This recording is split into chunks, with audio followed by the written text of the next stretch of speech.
Vamos falar sobre agentes públicos. O Estado é como se fosse uma pessoa jurídica e, como tal, pode contrair para si direitos e obrigações. Trata-se de uma organização atribuída e outorgada pela Constituição Federal e deve ser utilizada para servir a sociedade e o cidadão. O Estado é um ser abstrato, dependendo de pessoas físicas para manifestar a sua vontade. Sendo assim, eis que chegamos aos agentes públicos, que é toda pessoa física que atua como órgão estatal, produzindo e manifestando a vontade do Estado. Para melhor dizermos, utiliza-se da expressão servidor público para se referir apenas a pessoas que prestam serviços com vínculos empregativos à administração pública direta, autarquias e fundações.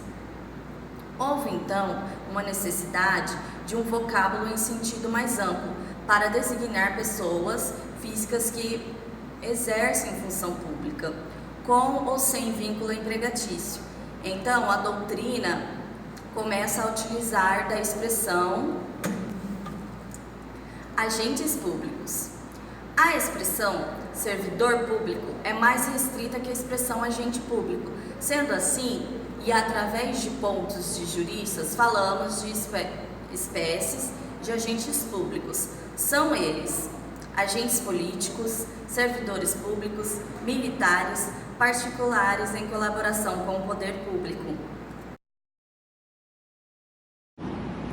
Os agentes políticos, dentro de uma perspectiva, seriam aqueles que concorreriam com o direcionamento dos fins da ação do Estado, mediante a fixação de metas, diretrizes ou planos que pressupõem decisões governamentais. Portanto, incluem-se nessa categoria os chefes dos poderes executivos e seus auxiliares diretos, ministros ou secretários, e os parlamentares, como os senadores, deputados e vereadores.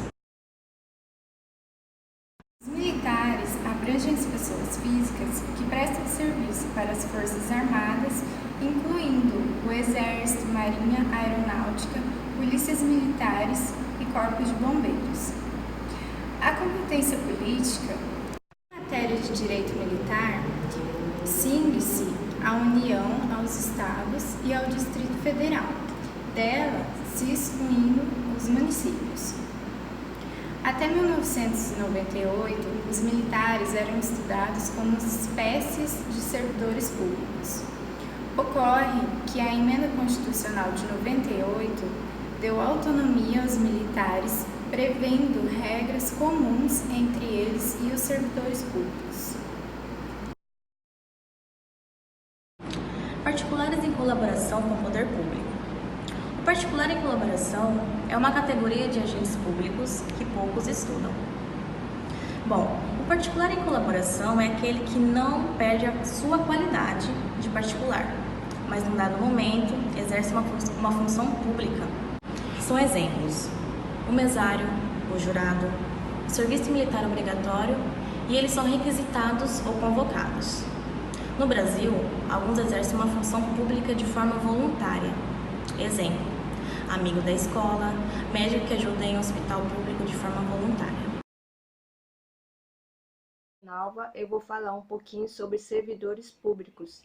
São servidores públicos as pessoas físicas que prestam serviço aos estados e à entidade da administração indiretas com vínculo empregatícios e mediante a remuneração pagas pelos cofres públicos. Refere-se a servidores estatais e abrange tanto os servidores públicos e privadas prestadoras de serviços públicos. Os servidores estatuários, sujeitos a regimes estatuários e ocupantes de cargos públicos, e os empregados públicos contratados sob o regime de legislação trabalhistas, seletistas e contratuais. Os servidores temporários, contratados por tempo determinado para atender a necessidade temporária e excepcional. Até 1998, o servidor público tinha que obedecer o regime jurídico único, a 19/98, aboliu o regime único, e então os servidores passaram a poder utilizar qualquer regime. Alguma categoria ocuparam necessariamente o regime estatuário. Cargos públicos são elas: membros da magistratura, MP, TC, advocacia pública e defensoria públicas. Os que desenvolvem atividades exclusivas de estados e, por decorrência, exigem que seja fixado por lei critérios e garantias especiais para a perda do cargo. São servidores de empresas públicas, sociedade econômica mistas e fundações privadas. O servidor de entes governamentais de direito privado é sempre titular de emprego seletista contratual. O regime jurídico é instituído por lei ou decorrente do artigo 1173, parágrafo 1º da Constituição Federal de 88, para as empresas que desempenham atividades econômicas.